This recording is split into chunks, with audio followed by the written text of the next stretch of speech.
Brilliance Audio presents We Were Mothers by Katie Sise, performed by Stacy Gonzalez. Sarah pulled into her long, winding driveway. Sometimes, especially on days like today, she fantasized about what it had been like only a dozen years before. The feeling of approaching her beautiful home and family with a trunk full of groceries, or the odd school supply from Target for one of the girls' projects. There would be salmon for Cora, who liked brain food, as she called it, and tons of fruits and vegetables for Maggie. For Clark, there'd be chicken or lamb from McCarty's, the butcher shop on Ravendale's main street.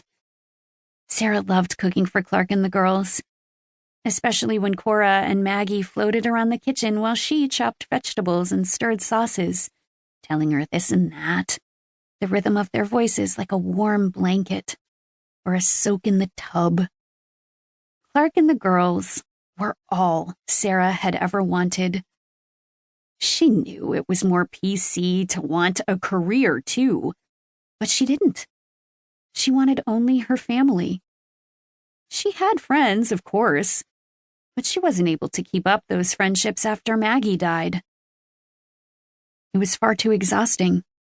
And what could they ever have in common after that fateful night? Many of Sarah's old mom friends still tried reaching out, and sometimes when she was feeling up to it, she met them for lunch at the club. But everything had changed, and Sarah wouldn't pretend otherwise.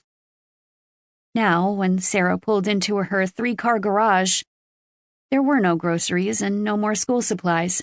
Her trunk was empty, except for the wool blanket that Cora insisted she drive with for safety purposes. Sarah refused to stop cooking fancy meals just because she was alone. But now she ordered from Fresh Direct and Blue Apron so she could avoid the grocery stores and the feeling so sorry for you stares from the other mothers. Grocery stores equaled families and motherhood. And it was hard for other women to forget what had happened to Sarah as they watched her sort through avocados to find the freshest one. Sarah slipped her key into the lock and opened the back door into a spacious mudroom lined with cubbies. She knew she should get rid of the cubbies because all she could see, when she looked at them, were tiny pink jackets and backpacks. But she couldn't bring herself to. She'd kept Maggie's room the same, too, with posters of Brad Pitt and Helena Bonham Carter from the late 90s movie Fight Club Maggie had loved. 1 year ago, she had turned Cora's oversized room into a guest room. She had a contractor build bunk beds with a slide so that George and Lucy would, fingers crossed, start having sleepovers as soon as possible. In the kitchen, Sarah opened a bottle of Syrah and poured a glass. She puttered around, wiping already clean countertops, and then drank another glass, filled almost to the brim. Her computer was open on the granite countertop, and it drew her like a magnet. Google, and all its possibilities. What are the chances of... She started typing, but her search history popped up, momentarily stunning her.